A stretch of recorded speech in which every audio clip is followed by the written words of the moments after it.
Fabiana Coe é empresária, escritora e ativista. Após 15 anos de atuação na área têxtil, decidiu explorar o mercado editorial e dialogar com mulheres para ajudá-las a encontrarem a independência financeira por meio do empreendedorismo. Em 2023, lançou o livro Senhora Capa, um romance que aborda a relação mãe e filha. Fabiana Coe é a entrevistada de hoje do Cultura e Saber. Fabiana, vamos contar um pouquinho da história Senhora Capa. Que conta esse livro? Senhora Capa, Priscila, ele vai contar a história da Sol e da Ana. A Sol é a filha e ela começa a enxergar uma capa de veludo, até trouxe a minha capa aqui depois para mostrar para vocês, uma capa de veludo no ombro da mãe dela. Então a Sol é uma adolescente de 17, 18 anos e ela começa a enxergar essa capa na mãe e questionar o porquê que a mãe usa capa. Quem é essa mulher, né? Quem que está por trás dessa capa? E em vários momentos ela se questiona se é uma coisa que só ela enxerga, se é uma ilusão, algo da cabeça dela, ou se realmente essa capa existe. Então o livro ele vai trazer essa relação entre uma mãe e uma filha, né? Dessa filha observando a mãe num processo pós-luto, num processo de depressão, numa depressão que ela não enxerga, que ela não admite, que ela não entende que faz parte dela, né? E essa filha vai trazendo, então, todo esse olhar para essa mãe e esse momento que acontece na vida dela. Em um determinado momento do livro, a mãe ela assume um pouco o protagonismo, né, e traz para o leitor quem é ela de verdade. Então, Senhora Capa, ele foi escrito com o intuito da gente dar luz aos nossos sentimentos, da gente falar quem somos, retratar a sobrecarga feminina e trazer também a importância da gente ter transparência, da gente ser de verdade nas nossas relações, principalmente nas relações das pessoas mais próximas, né?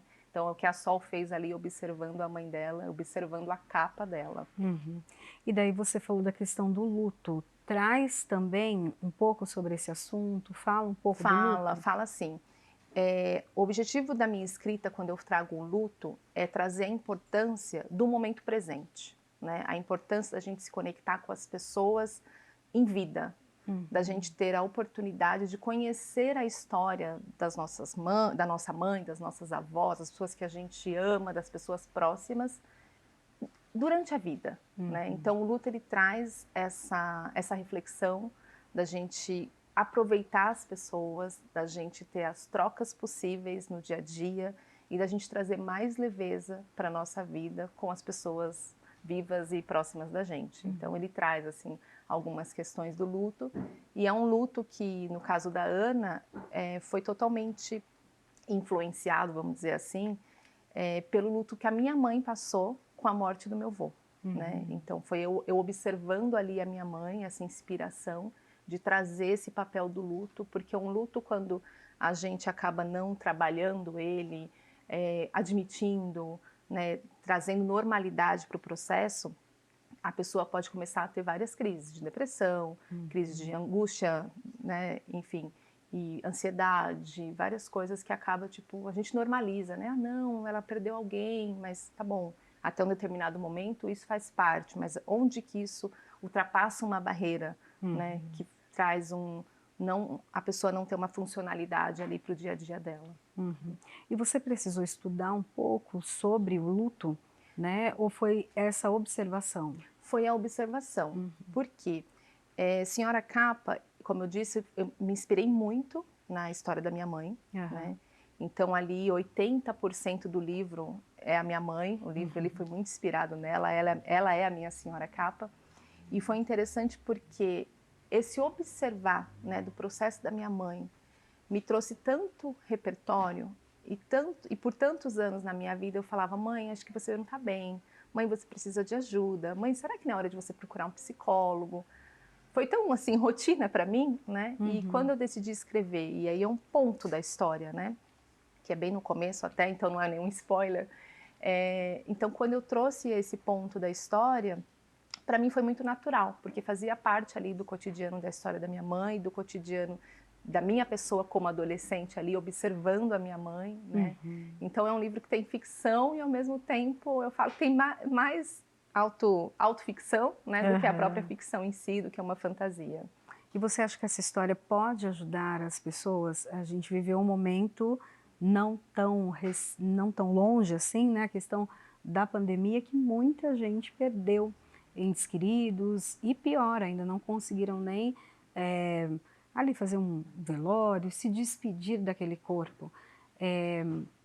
Quem passou por isso vai se enxergar um pouco no livro? Eu acho que vai, e até um ponto assim, o livro ele é muito mais para a gente ver, claro que quem a gente perdeu vai viver dentro da gente, mas o livro ele talvez possa trazer uma certa angústia no processo. Perdi aquela pessoa, não tive a chance de fazer o que está escrito aqui, né, de me conectar, de conhecer a história dela. Só que ao mesmo tempo dá a chance da gente refletir sobre as pessoas que ainda estão com a gente. Né? Ou até mesmo, poxa, eu perdi a minha avó no processo de escrita do livro, não foi na pandemia em si, mas eu travei assim o meu processo criativo e até falei disso essa semana, mas foi interessante porque mesmo ela tendo partido, chegou num momento que eu pensei, como foi o meu último ano com essa mulher? E aí eu fui ponderando e entendendo que foi um último ano muito bom, né? Então a gente tem que entender que todos os dias a gente pode estar se despedindo de alguém de alguma forma. Então o livro ele traz essa importância da conexão com as pessoas da nossa vida, da nossa história, com as pessoas próximas, ou a gente conhecer um pouquinho mais alguém do trabalho, o nosso vizinho, ter aquele olhar empático, né? Às vezes a pessoa está super mal-humorada, você fala, ai, que pessoa chata. Não, mas você sabe o que está acontecendo dentro da casa dele? Você não sabe, dentro ali, fora do trabalho, né? Então eu gosto muito de trazer na minha literatura a importância da gente ter um olhar empático para a dor do outro, para a história do outro, e que muitas vezes, grande maioria, acredito, a gente acaba não conseguindo porque a gente não sabe. Então eu falo no livro, conte a sua história, né? Fale quem você é. Ah, eu não consigo falar para todo mundo? Comece com as pessoas próximas de ti. Comece com a sua filha, comece com a sua mãe e assim por diante. Fabiana, você me disse que o livro foi inspirado em uma situação que a sua mãe viveu. Mas ela, quando leu o livro, ela conseguiu se enxergar nele? Conseguiu, e foi muito interessante porque eu não era escritora, né? Eu trabalhei com moda por 15, 16 anos, e em 2019 eu entendi que escrever fazia parte de mim e fez parte de um processo meu de cura da minha depressão, né? E aí com a minha escrita eu falei, eu quero falar sobre depressão, eu quero falar, ter a chance da gente prevenir, da gente falar sobre saúde mental, e veio muito forte em mim o tema, o nome do livro, Senhora Capa. Então eu sabia o nome do livro, o começo do livro e o fim do livro. E um rascunho que eu fiz até em 2019, eu comecei a colocar, né? Essa mulher, ela prioriza o outro, ela ama mais o outro do que si própria, ela faz isso, faz aquilo. E aí eu coloco um ponto de interrogação. Mas essa mulher é a minha mãe? Né? Até então não tinha na minha cabeça, vou escrever um livro sobre a minha mãe, a história dela. E eu fui desenvolvendo, veio a pandemia, né, como a gente falou agora há pouco, eu não escrevi mais, não consegui, né, trazer a rotina, casa, mãe, livro, mudança de profissão. Em 2021 eu voltei a escrever, final de 21, e lancei o livro em 22. Então era aquela coisa assim, muito superficial na família, né, a Fabiana está escrevendo, ninguém chegava e falava, o que você está escrevendo, me conta. Qual a sua inspiração, o que é? A única pessoa que sabia de fato ali sobre a Sol, sobre a Ana, sobre todo o contexto, né? Eu estava estudando, tudo que eu falava, era o meu esposo. Então ele foi a pessoa ali que todos os dias eu falava, a Sol fez isso, agora a Ana aquilo, não sei o que eu vou fazer, né? Foi entrando dentro da história. E aí chegou um momento que ele falou, sua mãe sabe que ela está no livro? Eu falei, não. E o livro estava pronto. Eu lancei o livro na Bienal, aqui em São Paulo de 2022. A minha mãe estava com uma plateia de amigas. Minha mãe, na época, era professora, se aposentou, mas tipo, várias professoras, as amigas querendo ver um livro. Então ela pegou o livro pela primeira vez na Bienal, isso foi um domingo. Na segunda-feira ela me ligou chorando, chorando, porque ela conseguiu se identificar ali nas páginas. E eu, com muito respeito, falei para ela, eu espero que eu tenha colocado, né, eu até vou repetir a palavra, mas que eu tenha respeitado as suas dores, a sua história e parte do que eu sei da sua vida, né? Então foi muito bonito. E ao mesmo tempo que foi bonito para mim, para nossa relação, hoje eu entendo que provavelmente ela identificou a depressão dela e tudo que ela viveu só 10 anos depois com o livro. 10 não, 12, 13 anos depois, que aconteceu isso em 2007, né? 15 anos depois, para ser exato. Então é muito interessante porque não só a minha mãe, mas o como a literatura ela tem essa chance, né, essa oportunidade de conectar a gente a algo maior, a alguma dor ou alguma coisa que aconteceu boa, de trazer essa conexão. Então, para mim, como autora, o meu primeiro livro foi muito lindo ver e saber do quanto a minha mãe se emocionou, do quanto ela ficou grata. Então, minha mãe ficou um mês inteiro andando com o saquinho dela embaixo do braço. E todo mundo que chegava, ela falava, todo lugar que ela ia, ela mostrava que era o livro da filha dela. Então, eu acho que foi muito importante e positivo, porque se não tivesse sido feito com tanto amor, com tanto respeito, ela não teria tido esse orgulho todo, né? E aí algumas pessoas começaram a perguntar para ela, mas você viveu tudo isso? Aí eu falei, não, tem coisa que sim, tem coisa que não, né? Então foi bem interessante isso. A capa também é até uma analogia com o que muitas de nós passamos, acho que muitas pessoas, e até quando enfrentam então essas questões emocionais de colocar a capa e tá tudo bem, né? Eu coloquei uma capa, eu estou disfarçando o que realmente está acontecendo. Então toda essa ambiguidade na capa, ela não é nem de todo lado ruim nem boa, mas a gente precisa ter equilíbrio na construção dela, do que faz sentido carregar, do que faz sentido traçar ali a nossa vida, e o que faz sentido a gente realmente usar essa capa, né? Sendo heroína, sendo super-herói, enfim. Então ela tem uma analogia, as pessoas até brincam comigo, né? Ah, eu achava que era isso, eu achava que era uma coisa totalmente diferente. E você faz a gente refletir sobre isso, né? Sobre esse papel, sobre esse ensinamento da gente dar conta de tudo, de ser Mulher Maravilha e assim por diante. Então tem assim. E aí eu brinco, né? Tire sua capa para lavar, porque a capa existe. Você não vai chegar e falar, Pri, olha, a partir de agora você não precisa mais ser uma senhora capa, uma mulher que vai ser assim, assado e tudo mais. Eu falo que ela faz parte do nosso DNA. Então, assim, eu falo, Pri, a partir de agora você vai deixar de ser uma senhora capa, você não vai usar nunca mais capa na vida, você vai entender que você tem que se respeitar, fazer sua parte, assim por diante, pensar em você, se amar. Só que aí, né? Não é isso. A gente não vira a chavinha de uma hora para outra. Então eu falo assim, então vamos fazer o seguinte, Priscila, hoje você vai chorar o que você quer chorar, hoje você vai sentir o que você quer sentir, hoje você vai contar para sua filha, para o seu filho, quem você é, né? Então eu falo para tirar para lavar. No mínimo é aquele momento que você é você de verdade, você se conectar com você, com as suas coisas boas, com as suas dores, aquele momento do banho, né? Que a gente às vezes tipo dá aquela descarregada, ou de buscar um colo, de buscar ajuda. Então tira, põe para lavar, no mínimo quando ela voltar para o seu ombro, ela vai voltar cheirosa, né? Então eu faço essa brincadeira porque não precisamos ser super heroínas todos os dias. Podemos escolher tendo consciência de quem a gente é e aprendendo a gente a se amar e a se respeitar. Então é isso. A gente está falando até da capa como até para esconder, né? Esconder os sentimentos, esconder aquilo, o luto, muitas vezes. Sim. Mas também a capa, ela pode ser segurança, proteção. Pode, exatamente. Eu coloco bem no comecinho, que eu coloco aqui no prólogo, eu vou fazendo essa analogia da construção, né, do tecido, de toda essa analogia que eu trago, mas aqui, capa é tudo que envolve e cobre alguma coisa, com a finalidade de proteger. Na área do vestuário, a capa é uma peça ampla e sem mangas, que se usa sobre o resto da roupa, geralmente para abrigar do vento e da chuva. Então a capa ela também nos abriga, ela nos traz conforto. O importante é a gente entender o quanto você usa essa capa e quando você está usando essa capa. Em determinadas situações, super viável, né? Às vezes a gente vai, primeiro dia de emprego ou alguma coisa acontecendo, na maternidade, quantas vezes a nossa capa tem que estar ali, né? Tipo, você tem que estar ali íntegra, inteira, perante um mundo ali para uma criança. Sim. Então essa capa é positiva, mas opa, qual o momento que eu deixo de olhar para mim e essa capa começa a me trazer um peso?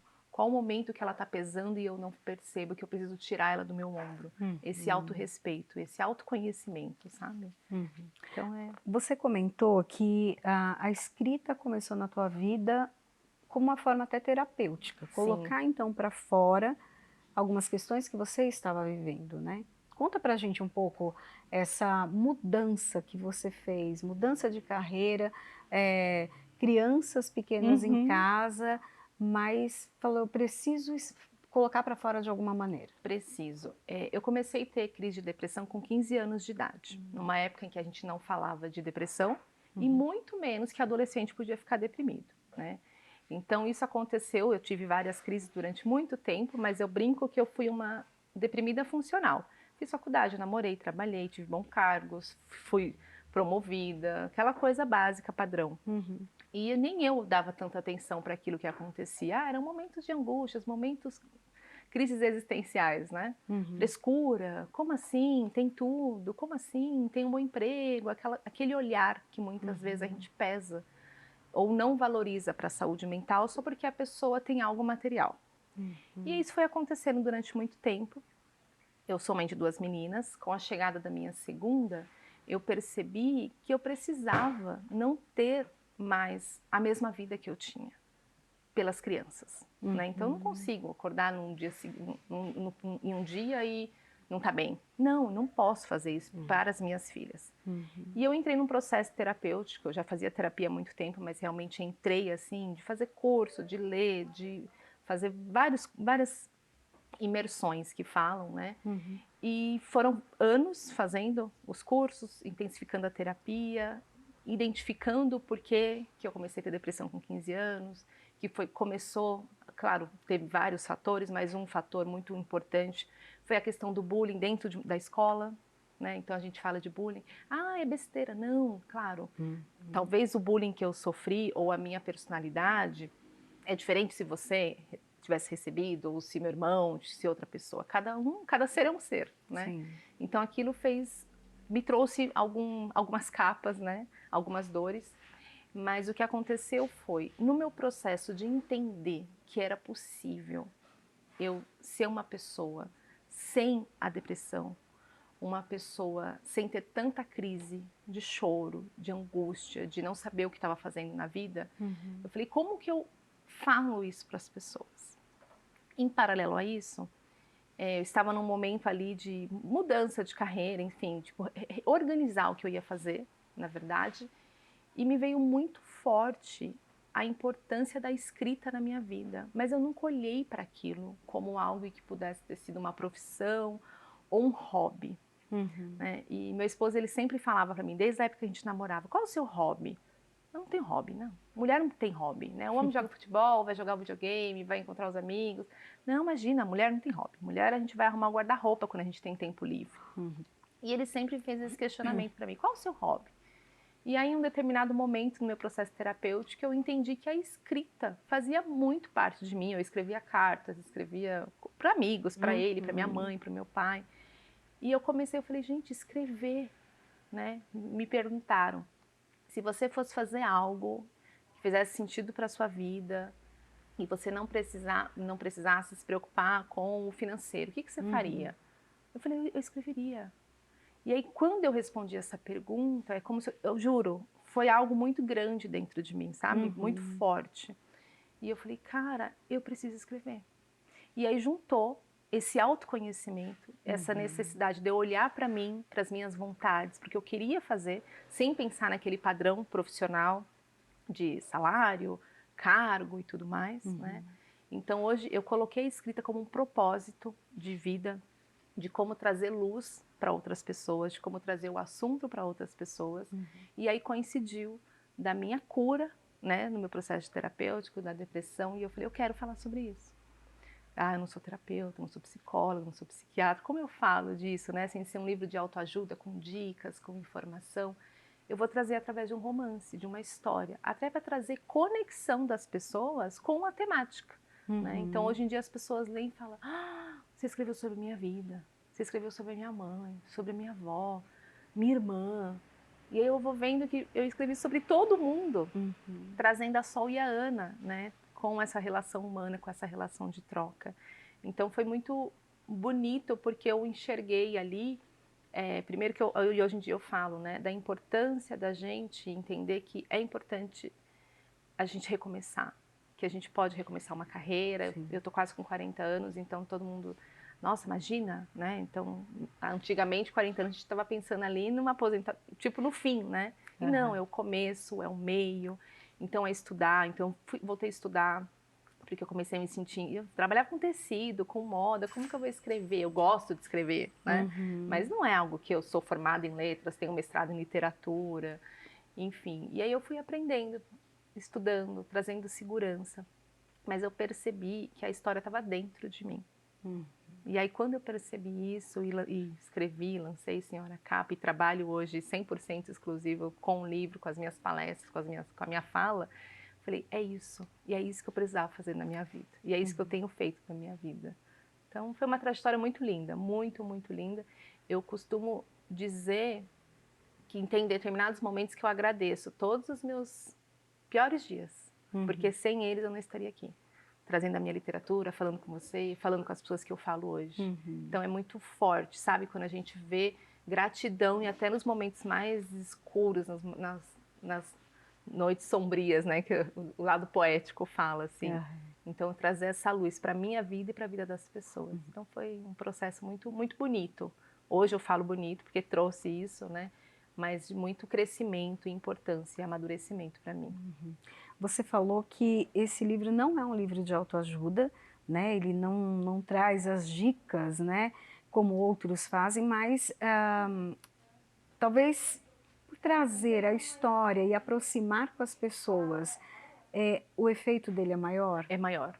É maior porque as pessoas começam a debater coisas que talvez uma dica não traria, né? Então, teve um dia que uma mulher falou assim para mim, qual o momento em que eu falo para minha filha, porque a Ana, ela cria os filhos sozinha, né?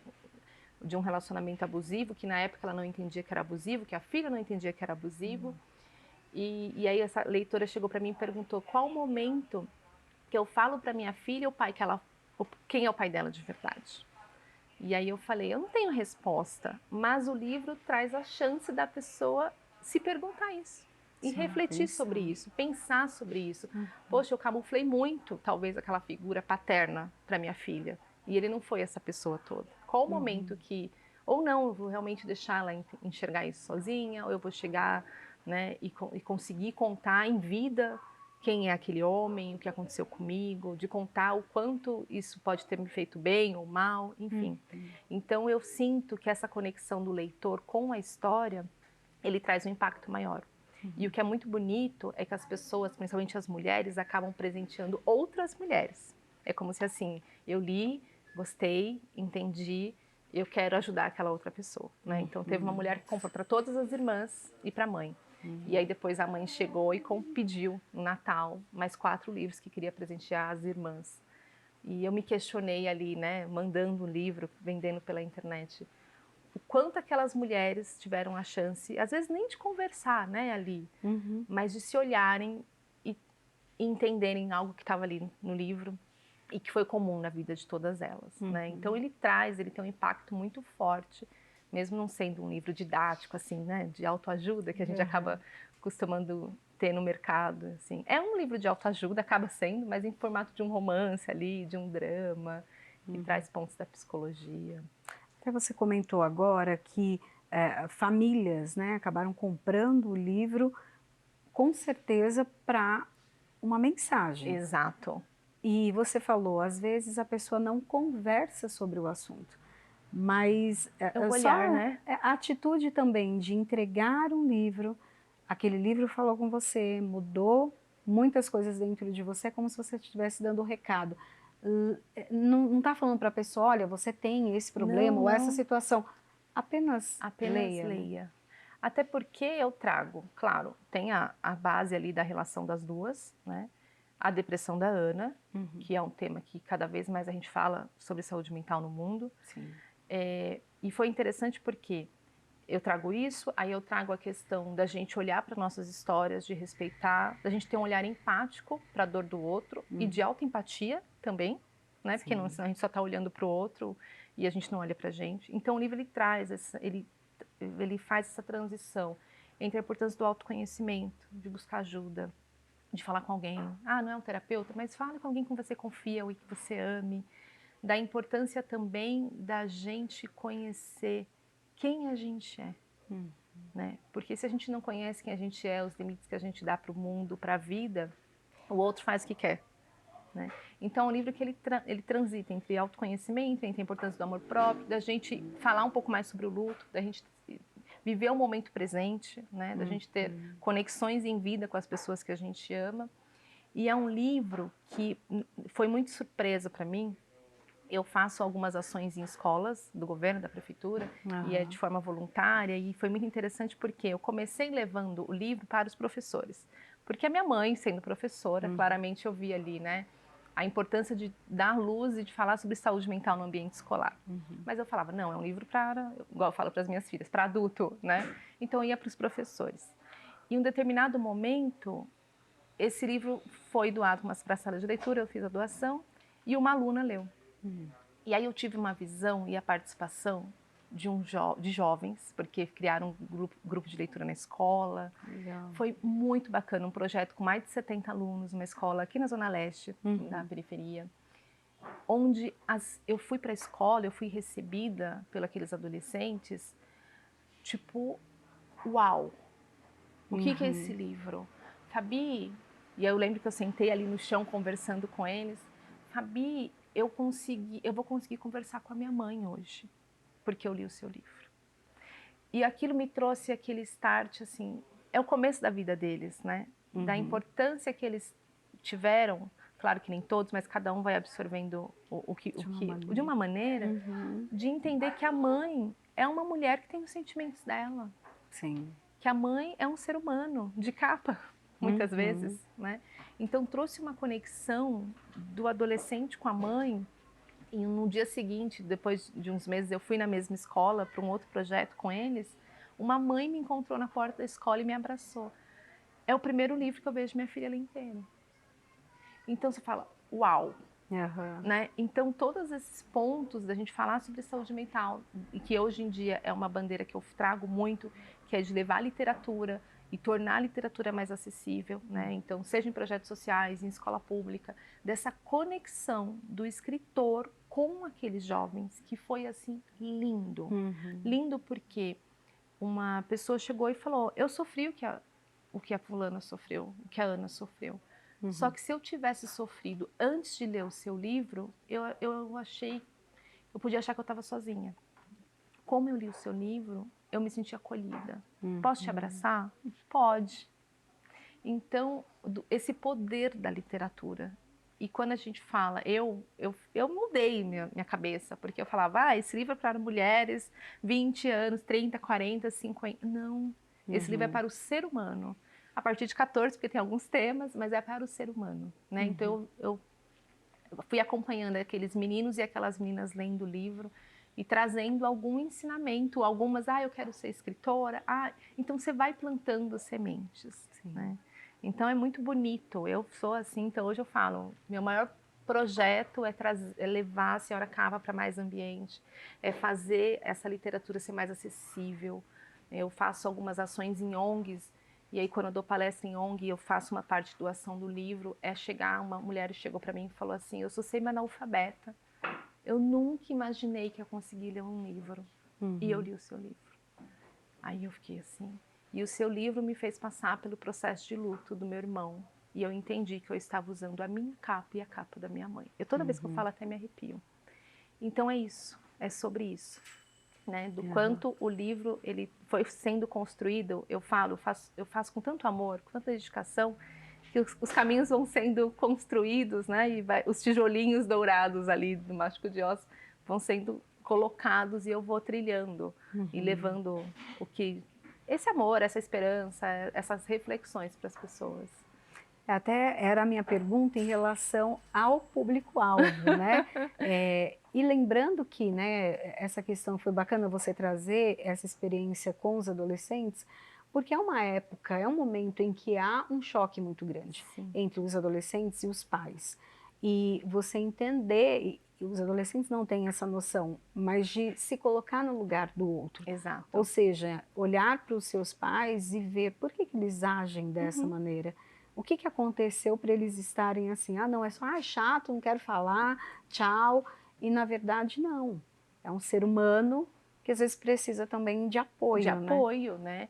E quando a gente fala, principalmente nessa questão de saúde mental, de autoconhecimento, de amor próprio, talvez, e muito talvez, a nossa geração que está começando a olhar para isso, assim, de uma forma muito com a lupa, né? E todos os dias eu falo, todo dia é uma batalha de você, de eu falar, eu preciso me priorizar, porque tem a rotina, tem as crianças, tem o trabalho, tem o casamento, tem a família, tem mãe, tem pai, tem vó, tem tudo, né? E quando a gente está lá atrás, né, com 12, 13, 14, até muito tempo, a gente não consegue entender isso, porque também mamãe e papai vestiram a capa e dão conta de tudo, né? Essa semana mesmo, eu cheguei para minha filha de 6 anos e falei assim, a mamãe está muito irritada essa semana. Ficou olhando, mamãe está triste. Então eu costumo hoje mostrar que corre sangue nesse ser humano, né? E então é esse papel também da maternidade vendida, da gente sendo a super-heroína da coisa.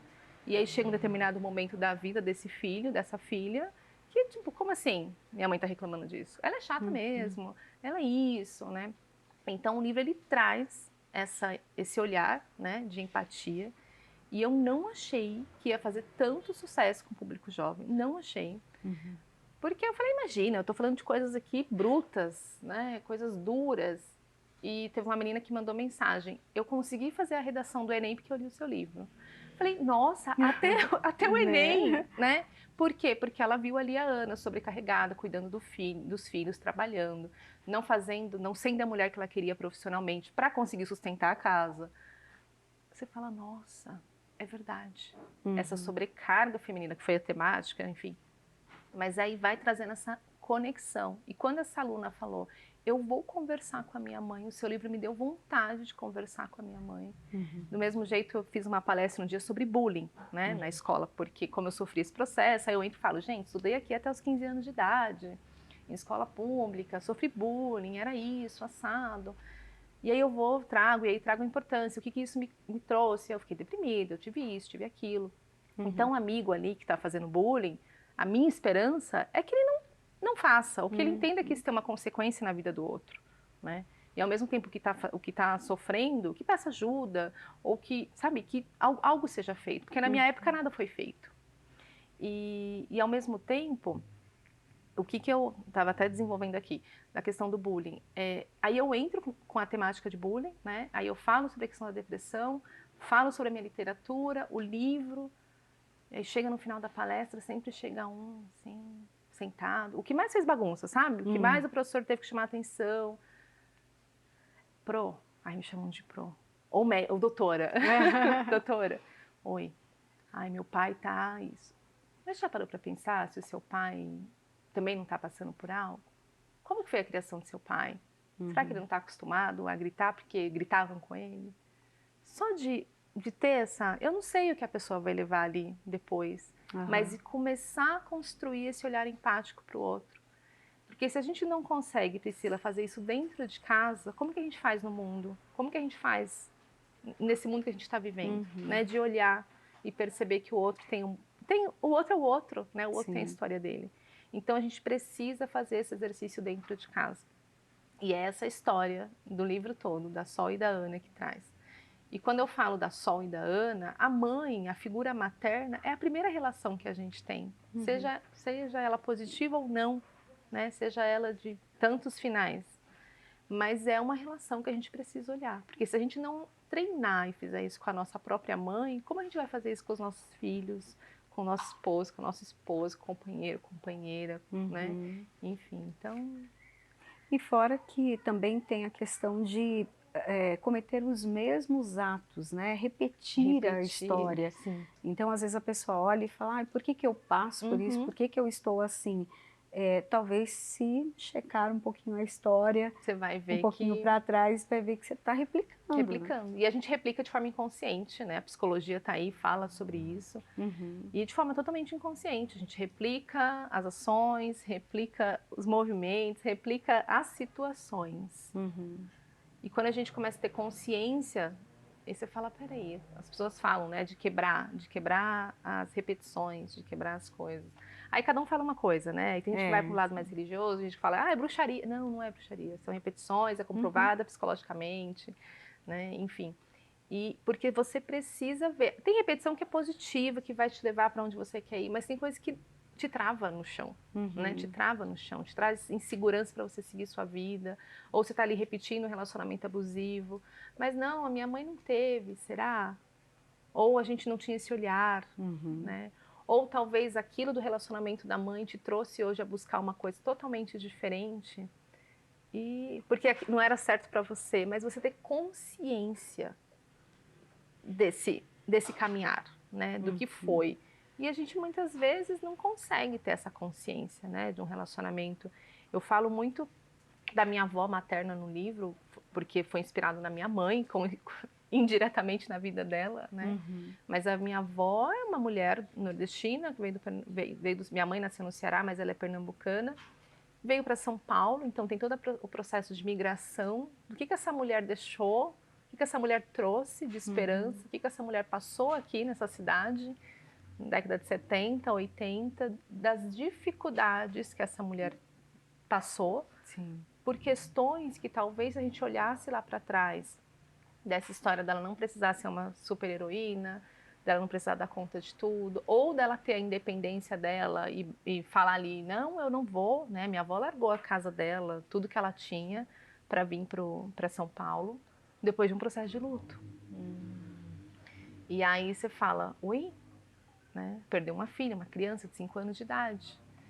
E aí ninguém fala sobre isso, né? Minha mãe falava assim de uma forma muito, minha irmã. Mas como foi? Meu pai chegou, ela tinha falecido de meningite, pegou todo mundo, a gente tinha casa própria, colocou todo mundo dentro de um caminhão e a gente veio para São Paulo. Passei fome, parei de estudar, fiz isso, né? E aí eu falo, o que essa minha avó carregou? O que a minha mãe carregou? Eu tenho responsabilidade de conhecer um pouco disso, de entender, de honrar, de fazer diferente, ou de entender que algumas coisas... Minha mãe passou por isso, né? Minha mãe tem uma mania de limpeza absurda. Então, durante toda a minha vida, ai, que chatice, sabe? Aquela coisa, limpa, Fabi, faz isso. Tudo mania de limpeza, assim, excessiva. E aí depois a gente vai entendendo, né, dessa questão da limpeza, dela deixar a casa arrumada. Foi uma conquista para ela ter uma casa, ter um lar, né? Poder limpar um espaço. Então são detalhes pequenos que faz parte daquele ser, que é só a gente conversando, conhecendo, a pessoa se abrindo que a gente conhece. E daí, no caso da depressão, como você pode até dar uma instrução para quem está em casa, porque muitas vezes a pessoa que está na depressão, ela não percebe. Ela entende aquilo como, eu estou triste, ou não estou bem, vai passar. Mas quem está do lado vê que está diferente, que tem coisa diferente. Fala um pouquinho assim, como que foi até a tua questão, você mesma conseguiu identificar? Eu consegui identificar, mas em determinado momento, as pessoas falavam tanto que era frescura, que eu pensei, acho que é frescura mesmo, né? Por que eu tô reclamando? Eu acabei de ir para uma boa escola, tenho meu pai, minha mãe, enfim, tinha uma vida simples, mas tipo, tava ali fazendo as coisas, conquistando. Uma coisa que eu falo muito, a pessoa que está doente, ela precisa reconhecer. E eu acho que isso foi eu demorei muito para falar, eu realmente preciso de ajuda. Ainda mais quando todo mundo falava que era frescura. E a minha mãe foi a pessoa que mais esteve do meu lado. Então ela foi ali. Ela não sabia o que fazer, claramente, mas estava ali. E aí chegou uma hora que ela falou assim, quando você quiser ir num psicólogo, eu te levo. Tá bom. Isso demorou 3 anos, 4 anos quase. Com 18, 19 anos eu fui a primeira vez num psicólogo. E aí eu falei, mãe, eu preciso, eu quero. Então acho que a primeira coisa para quem está em casa, quem sente, é difícil porque a gente está ali do lado da pessoa, a gente quer arrastar a pessoa, a gente quer medicar, a gente quer resolver o problema. A pessoa, infelizmente, ou felizmente, porque faz parte da consciência dela, precisa querer essa ajuda. Então comigo foram 4 anos assim de altos e baixos durante a adolescência, que eu falei, agora eu quero ajuda. E aí fui para terapia. Uma coisa que eu aprendi muito principalmente no último ano com a pandemia, né? Porque, imagina, antes da pandemia eu fechei um ciclo assim, nossa, entendi, consigo lidar, não estou tomando remédio, o que está acontecendo, né? Tipo, tô ótima. E aí, durante a pandemia, eu comecei a ficar angustiada, com medo de ter depressão de novo. Porque era um ambiente totalmente ali diferente para mim. E aí eu comecei a ter crise de ansiedade. Eu nunca tinha tido crise de ansiedade, com medo de ficar deprimida.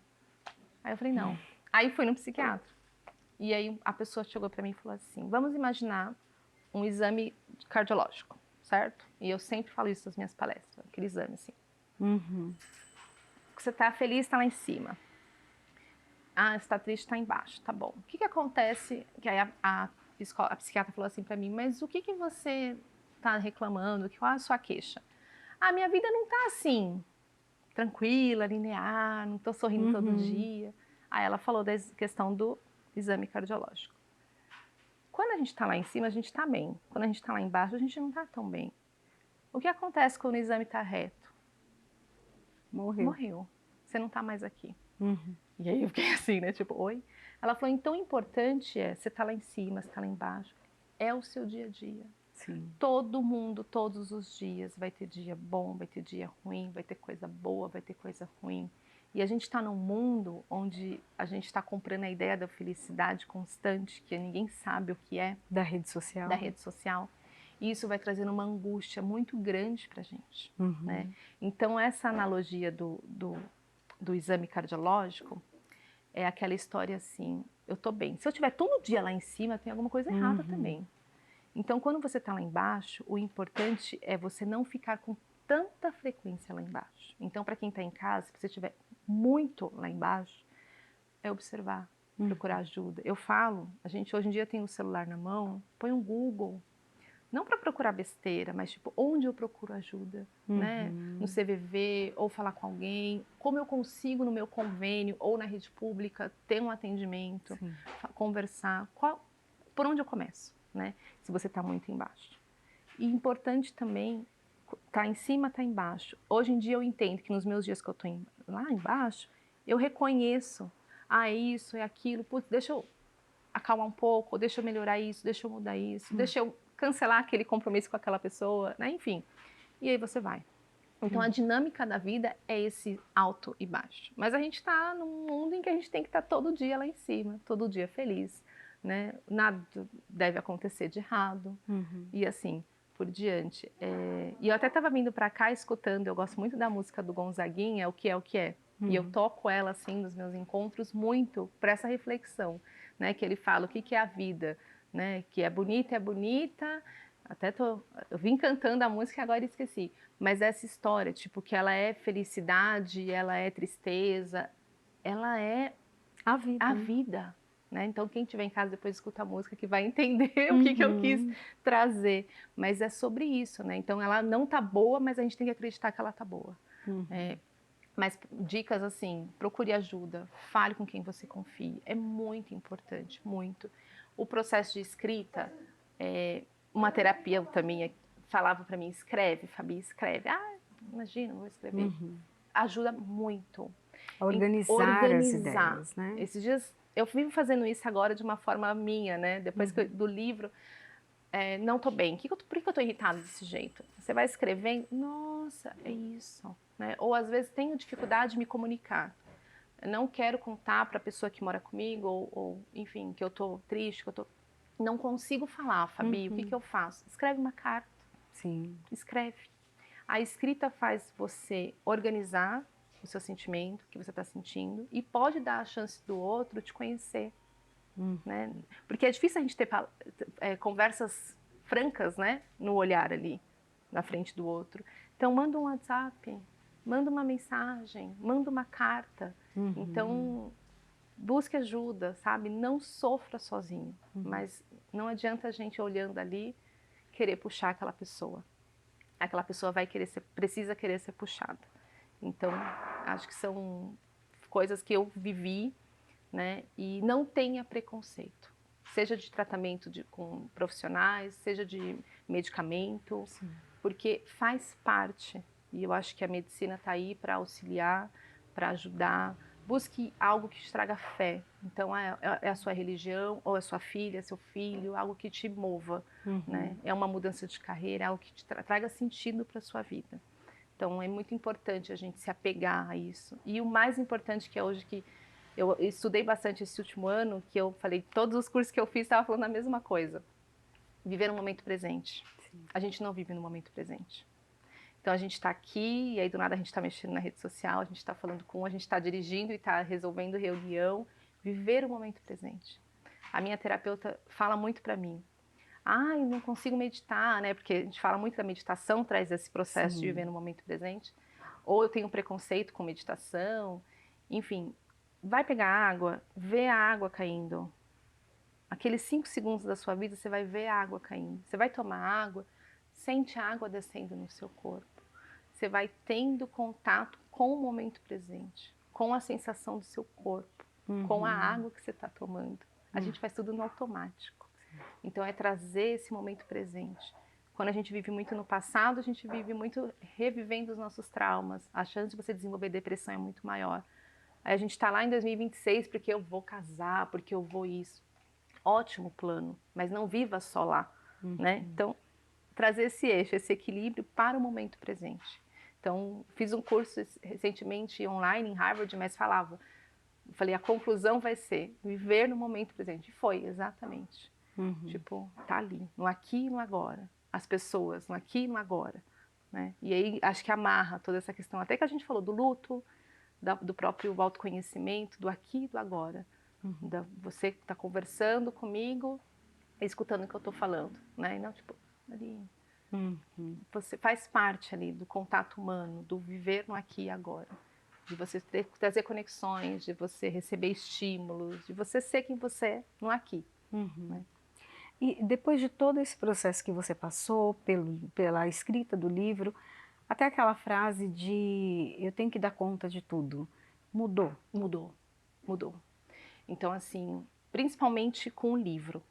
Eu comecei a rascunhar um livro em 2019, aí veio a pandemia 20, e eu esperava a casa dormir, eu estava com uma criança de 2 anos e uma de 5, e aquilo foi me trazendo uma angústia no sentido, eu preciso escrever meu livro.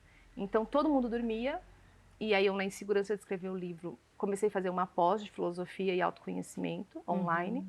Então, colocava a casa para dormir, fazia pós, escrevia o livro. Então, dormia 3 da manhã, acordava às 6 já com a sensação de estar devendo, né? Porque criança acorda, criança vai ter aula online, enfim.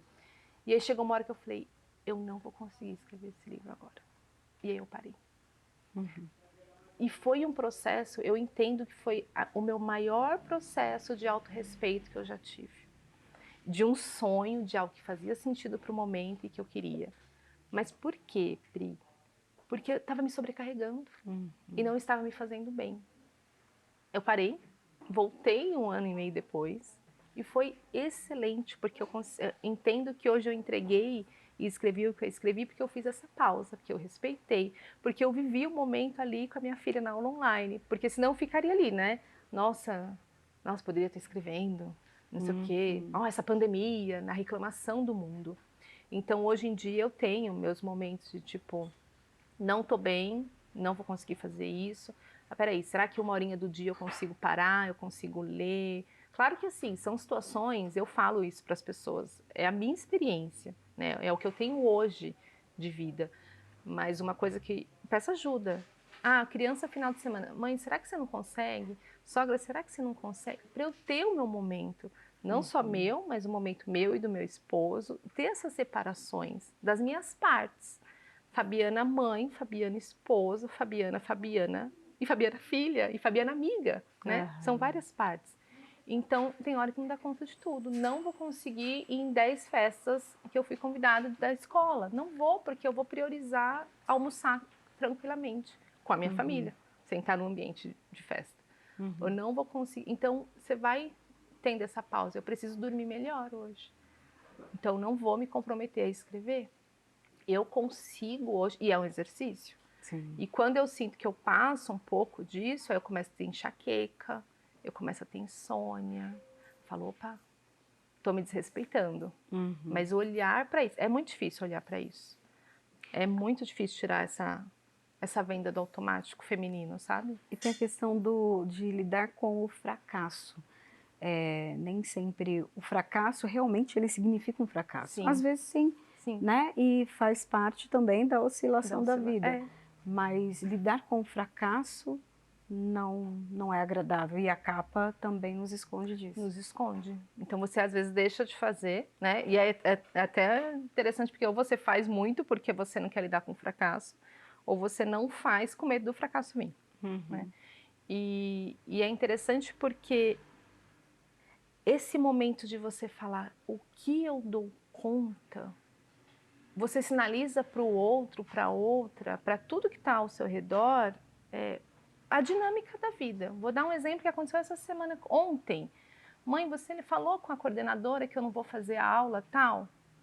Mãe, você avisou para a mãe da minha amiguinha que eu quero ir de carona para tal lugar? E eu no carro dirigindo, aí eu falei assim, gente, peraí, eu preciso prestar atenção no trânsito. Aí eu cheguei no lugar, levando para o dentista, cheguei no lugar e falei assim, deixa eu te explicar uma coisa, a mamãe tá com a lista na cabeça dela, das coisas que você me pediu, do que eu tenho que fazer no trabalho, do que eu tenho que fazer para casa, das coisas da sua irmã e das coisas com o papai. Eu não vou conseguir responder tudo agora. Quando for o momento, eu vou falar com a coordenadora. Tá bom? Pronto. Falei, esqueci. Mas chegou na escola, a pessoa tava lá, tipo, na maior boa vontade. Ai, tranquilo, porque é sobre isso. Uma amiga ontem falou, eu preciso deixar alguns pratinhos quebrarem, algumas bolinhas quicarem. Precisa. Vamos escolher o que é importante. E algumas vão estar batendo, a bolinha quicando. Depois muda a bolinha. Porque a gente não vai conseguir ser a pessoa que está ali, sabe? Com todas as 10 bolinhas rodando de uma forma bonita, perfeita. Vamos escolher o que a gente prioriza agora. Né? É o trabalho, é a saúde, é isso. Diminuir um pouquinho mais essa carga nisso.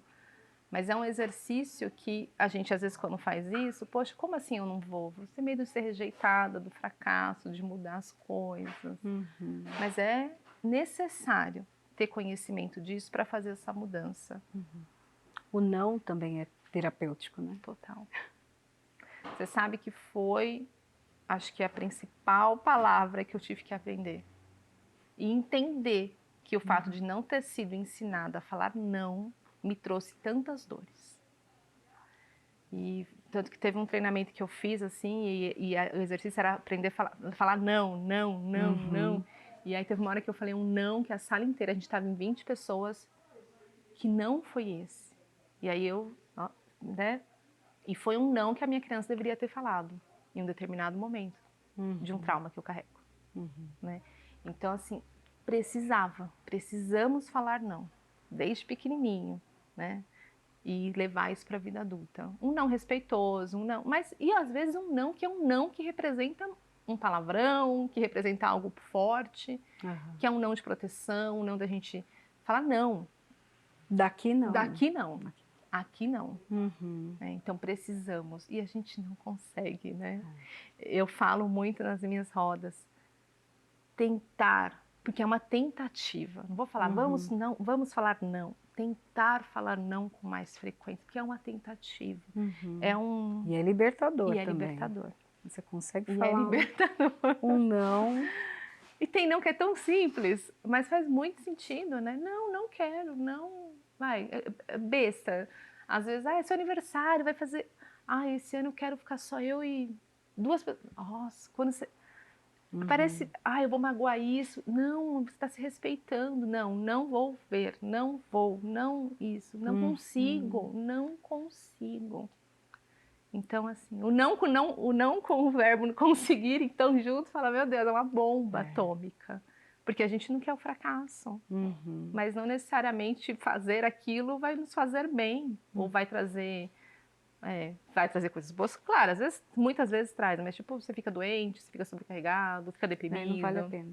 Não vale a pena. Aí esse livro, ele é voltado só para mulheres? Porque a gente entende que há uma diferença bem grande entre homens e mulheres muitos os conflitos que as mulheres têm, os homens não têm. Já no racional lá, Sim. resolveu assim, não, branco, preto, pronto, tchau. E não, e nós temos toda aquela complexidade interna. Uhum. Mas o livro pode ajudar também os homens? Pode. E você sabe que o meu primeiro leitor e o principal leitor foi meu esposo, né? Claro que eu estou escrevendo o próximo livro e ele falou que ele não quer entender nada, porque ele quer ser surpreendido assim, 1000%. Mas é muito bacana porque ele leu, ele se emocionou, ele estava no avião quando ele leu, a aeromoça foi 3 vezes perguntando se ele precisava de ajuda, porque ele ficou chorando assim, de soluçar. E aí eu brinquei com ele, por que você não ofereceu, já mandou o link, né? Você não é vendedor?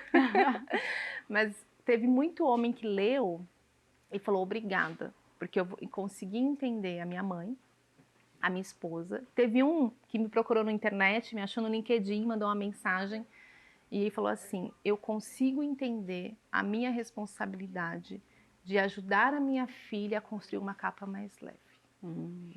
Aquilo para mim, eu falei, nossa, porque a princípio era meu esposo, tá ali, leu porque é meu esposo. Não. Então eu falo que ele vai trazer sim uma temática muito feminina, uma conexão muito feminina, mas ele fala, por exemplo, da presença do pai da Ana, que foi uma figura paterna muito importante, né? Então desse homem ter essa reflexão, essa percepção. Deixa eu só bater aqui. O pai da Ana. Do pai da Ana, o homem ter essa percepção da figura paterna dele, ter essa percepção de como... Ele fala que o livro, a Sol tem 2 irmãos, né? Um menino e uma menina.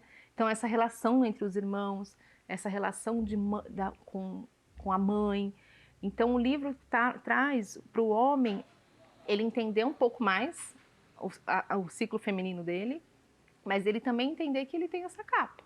É porque a gente ainda não chegou numa era que a gente está falando sobre o sentimento masculino. Né? E de como essa capa para o homem pode ser tão pesada ou mais pesada do que para a mulher. Então, eu falo que eu mudei muito a minha... Sabe assim, mulher, 30 anos. Não, é para o ser humano. Claro que eu atinjo mais mulheres, mas o homem é super bem-vindo a ler Senhora Capa, para entender sobre tudo que o cerca, para entender sobre a própria capa dele. E da importância dele, dos ensinamentos que eu coloco no livro, das reflexões que eu trago. Então, assim, a partir de 14 anos pode ler, todo mundo. Você já deu um spoilerzinho que tem outro livro já na cabeça, já no computador. Me conta um pouquinho. Seguinte, eu falo que eu preciso sair um pouquinho de cena com Senhora Capa, mas é um amor absurdo. É meu terceiro filho. Perceber. Então, assim, minhas filhas saíram do favoritismo ali. E até para explicar, esse livro ele vem dentro do veludo, né? A Pris cheirou, tem um chininho de pitanga. Maravilhoso. Esse saquinho, ele é produzido por ONGs, 2 ONGs aqui em São Paulo, no extremo sul, de mulheres em situação de vulnerabilidade. Então, esse saquinho ele não tem fim lucrativo, é um saquinho que elas produzem. É uma produção muito bonita, porque elas estão num lugar pro ofício da costura, para aprender a costurar, né? E aí, com essa história das ONGs, eu comecei a dar as palestras. E com a história das palestras, eu comecei a abrir esse meu sonho de tornar a literatura mais acessível. E aí, com isso, eu vou caminhando, vou fazendo as coisas. E aí vem o lado Fabiana escritora que fala, e aí o próximo livro, né?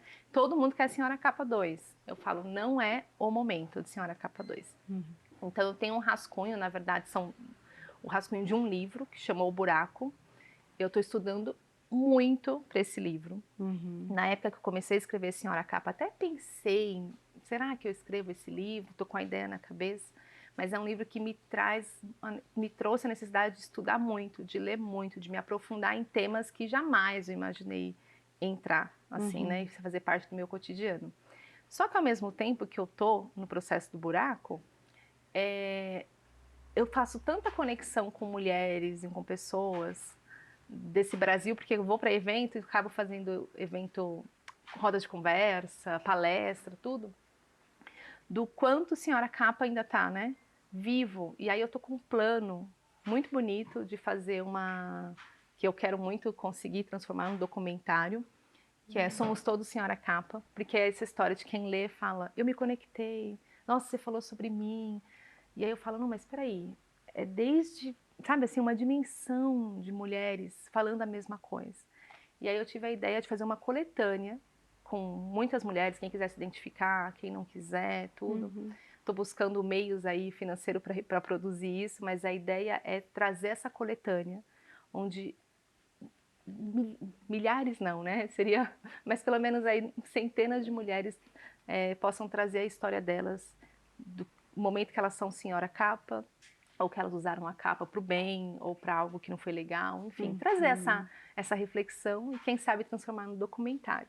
Então isso talvez esse ano aconteça, estou organizando, mas a produção do próximo livro, até falei, semestre que vem eu sento e falo. Então já tem a personagem, a Eva, tipo, Eva tá assim, às vezes não me deixa dormir, tá muito forte a produção desse livro para mim. E o enredo dele, assim, básico, Eva vai acordar num buraco, esse buraco é todo branco e tem uma cama de ferro preta. É isso. E as pessoas falam, mas o que vai acontecer com a Eva? Estou desenvolvendo. Nem eu sei ainda, quer dizer, eu sei. Mas e ele vem de uma forma muito mais profunda, muito mais forte, sabe? E eu tô bem ansiosa, bem animada, assim, porque eu amo Senhora Capa, mas eu acho que o buraco vai ser, assim, o que... Eu brinco, eu fui num ortopedista que eu tô com o dedo doendo, eu falei, eu preciso escrever meu best-seller, arruma meu dedo. Vai ser um livro, assim, que eu tenho muita esperança, assim. E pelo processo do Senhora Capa ser o primeiro, uma segurança, né, cresce dentro de mim, assim, do que eu vou entregar agora. Né? E eu já acho ele maravilhoso, assim. Que bacana. E quem se apaixonou também, onde encontra o livro? Onde encontra o livro? O livro ele pode ser adquirido no meu site, eupossoservocê.com, nas minhas redes sociais também, Eu Posso Ser Você. Na Amazon tem no Kindle, para quem quer ler no celular, online, dá para ler no tablet. Ele vai passar por uma distribuição agora mais geral, de formato online, bem bacana, de algo que eu estou fechando. Então, em breve vai encontrar no Google, na Apple, em vários canais assim, de leitura para o celular, né? E o livro físico, são pouquíssimas livrarias que tem, mas no Mercado Livre a pessoa pode comprar. E eu também entrego para todo o Brasil pelo meu site. E é isso, a ideia é, como eu sou escritora independente, é cada vez mais conseguir levar a Senhora Capa para o ambiente físico, né? Mas o fato de não estar no ambiente físico, para mim hoje, porque eu vou em feira, eu faço Bienal, eu vou estar na Bienal de São Paulo, bem bacana, na Feira do Livro aqui em São Paulo também. Daqui 20 dias vou para a Bahia, Bienal de Salvador, então é a minha Bienal que eu vou ficar todos os dias, é uma grande aposta minha desse ano, ir para o Nordeste. Minha personagem é nordestina, eu falo sobre esse processo de migração, e desse processo do quanto talvez a Ana deixou as raízes dela, as crenças dela, a força dela na Bahia dela, né, para vir para São Paulo. Então, ir para a Bahia falar do meu livro, assim, é o meu grande objetivo nesse primeiro semestre. E é isso, mas voltando, Eu Posso Ser Você no Instagram ou no site, a pessoa vai achar. Digitou Senhora Capa, se não aparecer o chapeuzinho vermelho, claramente vai aparecer eu assim, segurando o livro no Google, e é só comprar. É muito... gente, eu amo meu livro, aquele momento que meu filho é lindo. Parabéns, Obrigada, sucesso para você. Obrigada e pela que conversa. os outros também venham para trazer luz, né, a um assunto tão importante. Exato. E dar direção para as pessoas. É isso mesmo, obrigada. Obrigada. E esse é seu. Parabéns. Ai, obrigada. Esse é seu, você lê e depois você fala, pessoal, se é tudo isso mesmo que eu contei. Vou ler, Lê, com certeza. Lê, empresta para sua filha. É muito bacana, gente, essa troca, assim. É a oportunidade da gente falar sobre a nossa vida, sobre o que a gente está sentindo com as pessoas. Obrigada. Obrigada.